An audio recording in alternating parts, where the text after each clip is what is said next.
Ashhadu an la ilaha illallah wa ashhadu anna Muhammadan abduhu wa rasuluh. A'udhu billahi minash shaitanir rajeem. Bismillahir rahmanir rahim. After Juba, we generally have a brief.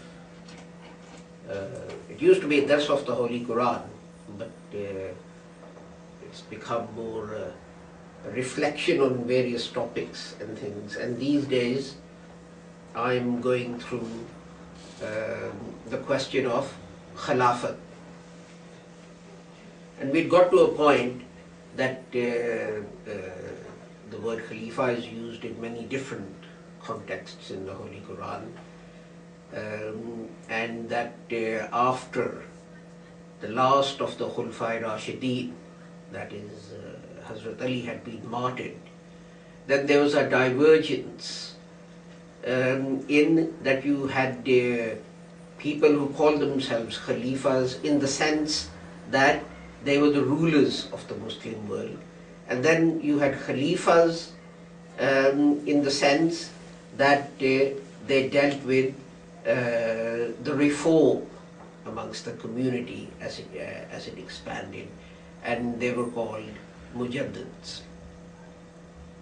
Now the question then is, before we discuss the question of Khilafat, the question then is, what was the status of Hazrat Mirza Ghulam Ahmad?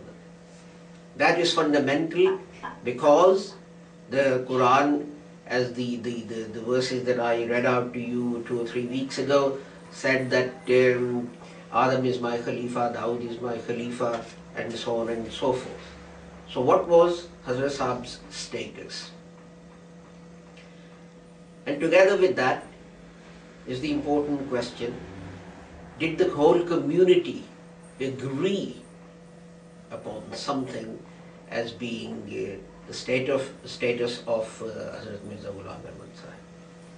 Now, interestingly, Mir Nasir Nawab, who was the grandfather of Mian Bashiruddin Mahmud Ahmad Sahib, he prepared an inscription to be put on the tombstone of Hazrat Mirza Ghulam Ahmad.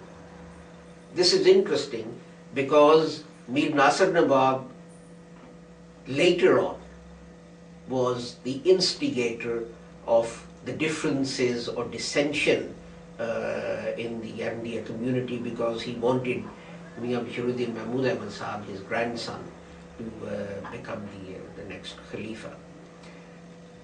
That inscription was then put to Maulana Nuruddin, who was the Khalifa or the head of the Ahmadiyya Jamaat at the time.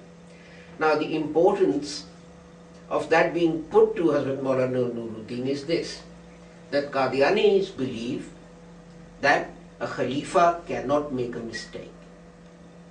He is above making mistakes, particularly in matters of faith and belief. In matters of doctrine, he is infallible.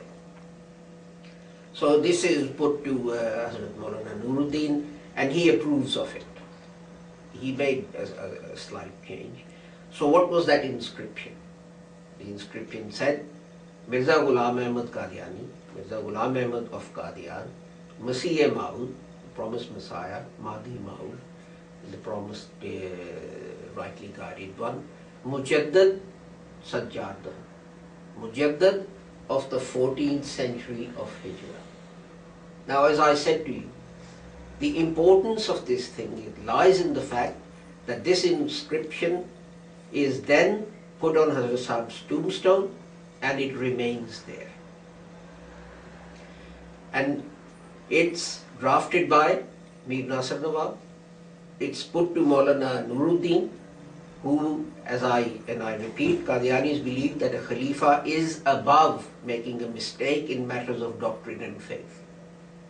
So the person that the Qadiani Jamaat regards as being above making a mistake in matters of doctrine approves the fact that Mirza Ghulam Ahmad Sahib is a Mujaddid. But more interestingly, no one actually raises an objection to this inscription. It remains there from 1908 until about sometime in 1936. And why was it removed? It was removed because people from Lahore, Ajimat, would go to Qadian and they would go to Hazrat Saab's grave to say Fatiha and so on, and they would point out to the Qadianis, look, you say Mirza Sahib is a prophet, but his tombstone in your own town says Mujaddid of the 14th century. A Nabi is called a Nabi, he is called a prophet. He would not be called a Mujaddid of the 14th century and so on. So what happened?